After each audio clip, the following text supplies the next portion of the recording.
Assalamualaikum warahmatullahi wabarakatuh. Perkenalkan saya Tiara Ramadhanti Sanusi dari kelas D7. Di sini saya akan sedikit menjelaskan mengenai dari proses CRM atau proses Customer Relationship Management. Nah, pada presentasi kali ini saya membagi menjadi 4 bagian. Yang pertama itu merupakan fondasi CRM, yang kedua adalah strategi dan cara kerja CRM, yang ketiga indikator penting dari keberhasilan CRM, dan yang terakhir itu adalah konsep CRM secara global. Nah, dalam fondasi CRM itu di sini ada pengertian dari CRM. CRM merupakan strategi bisnis yang digunakan untuk mengelola interaksi dengan pelanggan. Nah, tujuan utama CRM ini adalah untuk memahami kebutuhan pelanggan, meningkatkan kepuasan dan loyalitas pelanggan, serta meningkatkan penjualan. Nah, CRM ini tuh mencakup berbagai aspek, mulai dari pengumpulan data hingga analisis dan penggunaan informasi tersebut untuk meningkatkan hubungan dengan pelanggan. Terus, mengapa sih CRM itu penting? Nah, CRM itu penting yang pertama karena pemahaman pelanggan yang baik. Nah, CRM itu membantu kita untuk mengumpulkan, untuk menganalisis data-data pelanggan secara terpusat. Dengan pemahaman ini, kita itu bisa memberikan layanan yang lebih relevan dan lebih memuaskan bagi para pelanggan. Yang kedua itu ada personalisasi interaksi. Nah, berbekal dari pemahaman pelanggan yang baik, CRM itu memungkinkan kita untuk mempersonalisasikan setiap interaksi. Pesan pemasaran yang ditargetkan, penawaran yang disesuaikan, dan layanan pelanggan yang responsif itu akan meningkatkan kepuasan serta loyalitas pelanggan. Yang ketiga itu ada peningkatan efisiensi operasional. CRM itu mengotomatisasikan banyak tugas rutin terkait dengan penjualan, pemasaran, serta layanan pelanggan. Nah, ini tuh membebaskan tim kita untuk fokus pada tugas-tugas yang lebih strategis dan bernilai tinggi.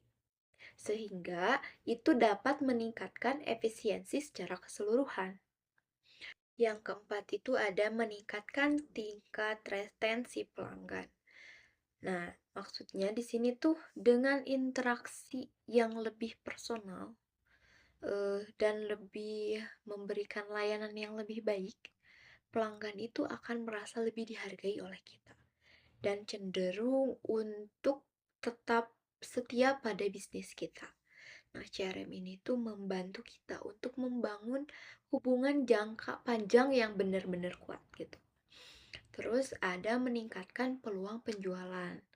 Nah, CRM membantu mengidentifikasikan peluang penjualan baru dan mengelola proses penjualan itu secara efektif dengan visibilitas yang lebih baik terhadap prospek dan interaksi pelanggan. Tim penjualan itu dapat menindaklanjuti peluang dengan lebih baik dan dengan tepat waktu dan untuk meningkatkan tingkat konversi. Nah, selanjutnya itu adalah mengambil keputusan yang lebih baik.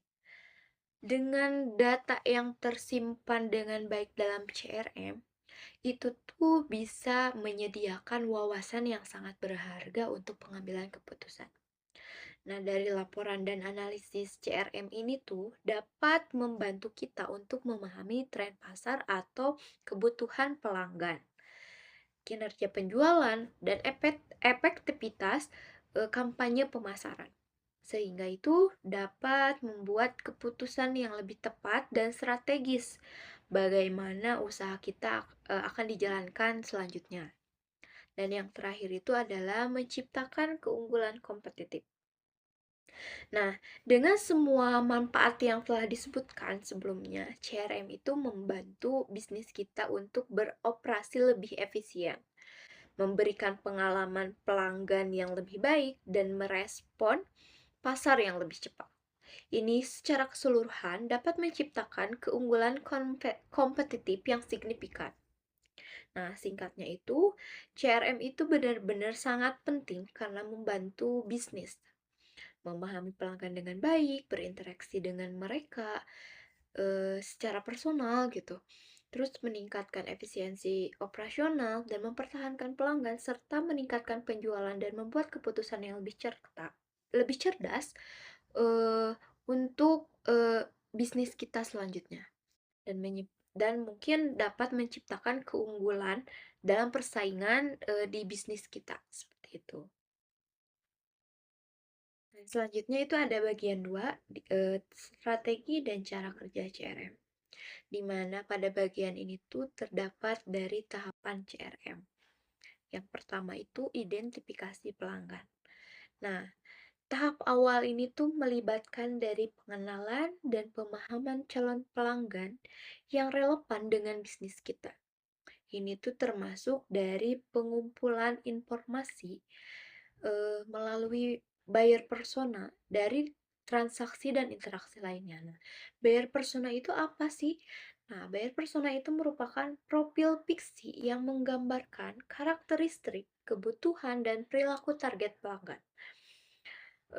Nah, di sini tuh buyer persona itu tuh dapat membantu kita untuk memahami target pasar dan mengembangkan strategi pemasaran yang lebih efektif. Nah, buyer persona ini tuh biasanya mencangkup informasi seperti demografi yang berisi dari usia, jenis kelamin, dan sebagainya, terus kebutuhan serta keinginan ataupun perilaku dan preferensi serta tantangan dan masalah. Nah, yang kedua ini adalah akuisisi pelanggan. Nah, di mana akuisisi pelanggan ini tuh berfokus untuk mengubah prospek dan suspek menjadi pelanggan yang melakukan pembelian pertama. Nah, yaitu kan setelah kita mengidentifikasi awal pelanggan gitu. Setelah itu, kita dapat melibatkan berbagai upaya pemasaran dan penjualan yang menarik minat mereka dengan cara menawarkan solusi yang sesuai, yang sesuai dengan kebutuhan mereka dan meyakinkan mereka untuk melakukan pembelian pertama. Nah, selanjutnya di sini ada yang ketiga yaitu retensi pelanggan. Retensi pelanggan ini tuh berfokus pada upaya untuk mempertahankan pelanggan yang sudah ada agar tetap setia dan terus bertransaksi kepada kita gitu. Ini tuh seperti membangun hubungan yang kuat melalui layanan pelanggan yang baik dengan komunikasi yang relevan dan penawaran yang menarik. Pelanggan yang puas dan merasa dihargai itu kan cenderung bakalan kembali lagi kepada kita seperti itu.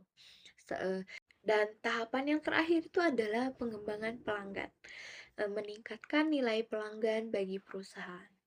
Nah, tahap terakhir ini itu bertujuan untuk meningkatkan nilai pelanggan yang sudah ada. Ini bisa dilakukan untuk mendorong mereka untuk melakukan pembelian berulang atau membeli produk dan layanan dengan nilai yang lebih tinggi ataupun membeli produk atau layanan yang terkait gitu. Nah, pengembangan pelanggan ini juga mencangkup upaya untuk mengubah pelanggan yang puas menjadi advokat merek yang akan merekomendasikan bisnis kita itu kepada orang lain. Nah, keempat tahapan ini tuh sebenarnya membentuk siklus yang terus berkelanjutan. Informasi yang diperoleh dari setiap tahapan itu akan memberikan wawasan yang sangat berharga untuk meningkatkan efektivitas tahapan berikutnya. Dengan mengelola setiap tahapan ini dengan baik, melalui strategi CRM yang tepat, bisnis kita itu dapat membangun hubungan pelanggan yang kuat dan menguntungkan dalam jangka waktu yang panjang. Nah, selanjutnya itu ada komponen utama dari CRM. Yang pertama itu ada people atau manusia orang gitu ya. Komponen ini tuh merujuk pada semua pihak yang terlibat dalam implementasi dan penggunaan sistem CRM. Ini mencangkup dari karyawan ataupun tim layanan pelanggan, manajemen, dan pelanggan itu sendiri pun bisa termasuk dalam komponen utama ini gitu. Nah, kenapa pelanggan? Karena meskipun pelanggan itu bukan bagian internal dari perusahaan, tapi pelanggan ini tuh adalah fokus utama dari CRM, yaitu kan interaksi dan data mereka itu adalah sistem dari CRM seperti itu.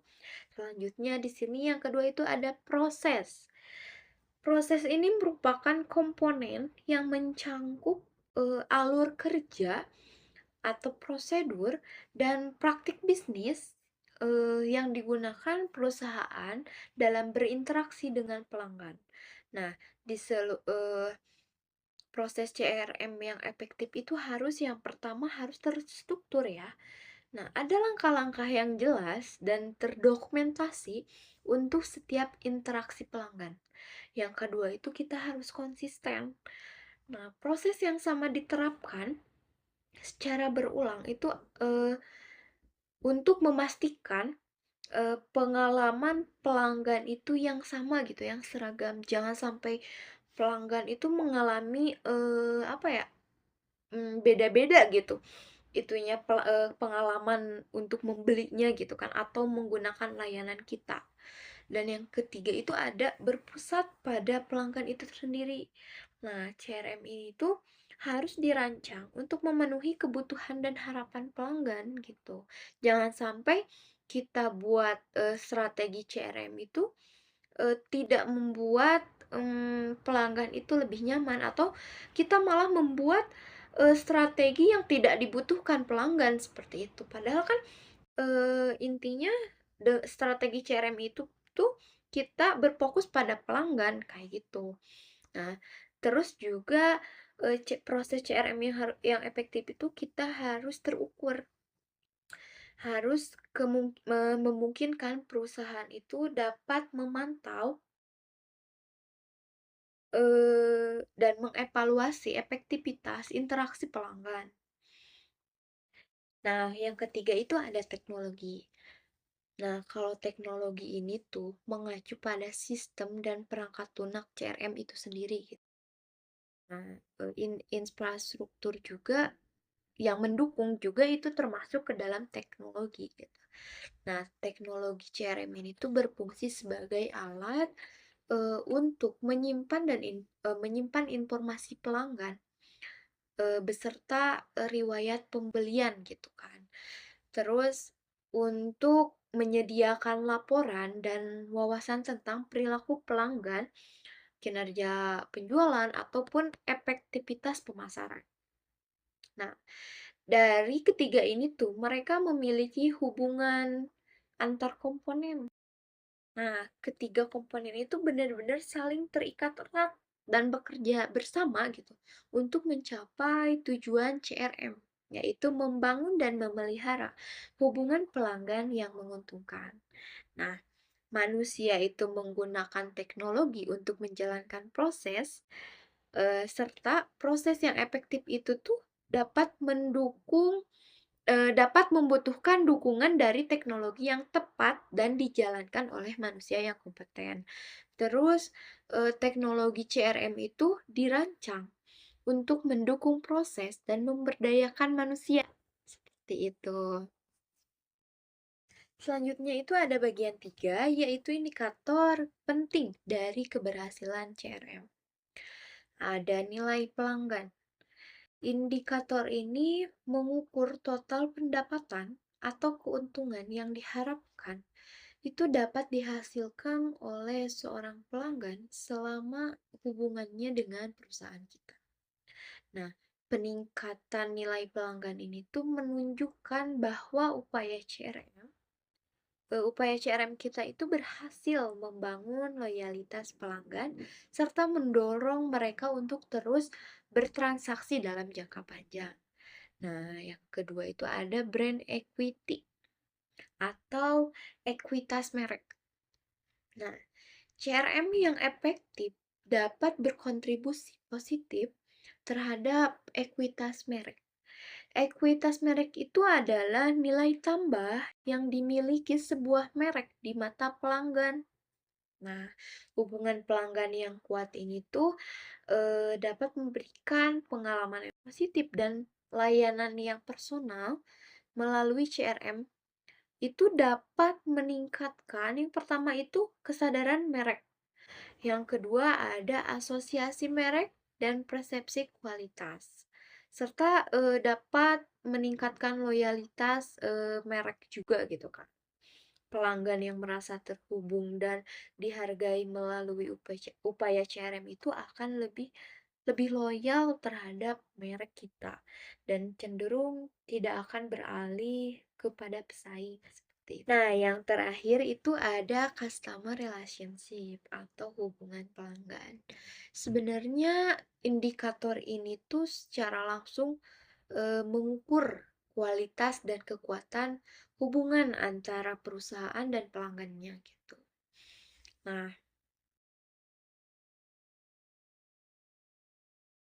jadi secara keseluruhan tiga indikator ini tuh saling terikat dan menunjukkan dan dapat menunjukkan keberhasilan dari strategi CRM ya kita dalam membangun hubungan pelanggan yang lebih kuat dan menguntungkan dalam jangka waktu panjang. Nah, peningkatan pada nilai pelanggan, ekuitas merek yang lebih kuat, serta kualitas hubungan pelanggan yang lebih baik itu adalah bukti bahwa investasi dan implementasi CRM kita itu akan memberikan hasil yang positif bagi bisnis. Nah, sekarang sampai pada penghujung presentasi, yaitu tentang kesimpulan dari hasil presentasi ini. Nah, kesimpulannya itu adalah CRM merupakan strategi bisnis terpusat pada pelanggan untuk meningkatkan kepuasan dan loyalitas demi pertumbuhan berkelanjutan.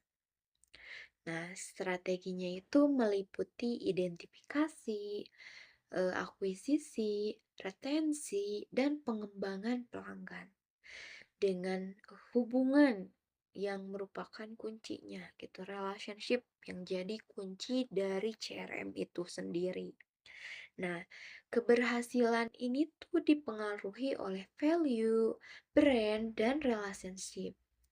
Nah, konsep global CRM ini tuh mencangkup customer database, analisis customer, value proposition, dan loyalty program.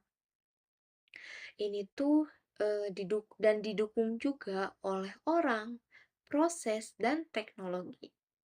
Nah, implementasi CRM yang baik itu dapat membangun hubungan kita dengan pelanggan secara lebih kuat dan meningkatkan kepuasan, loyalitas, dan retensi serta pertumbuhan pendapatan, memberikan keunggulan kompetitif jangka panjang bagi kita. Nah, sekian presentasi yang dapat saya sampaikan. Kurang dan lebihnya mohon maaf. Terima kasih. Wassalamualaikum warahmatullahi wabarakatuh.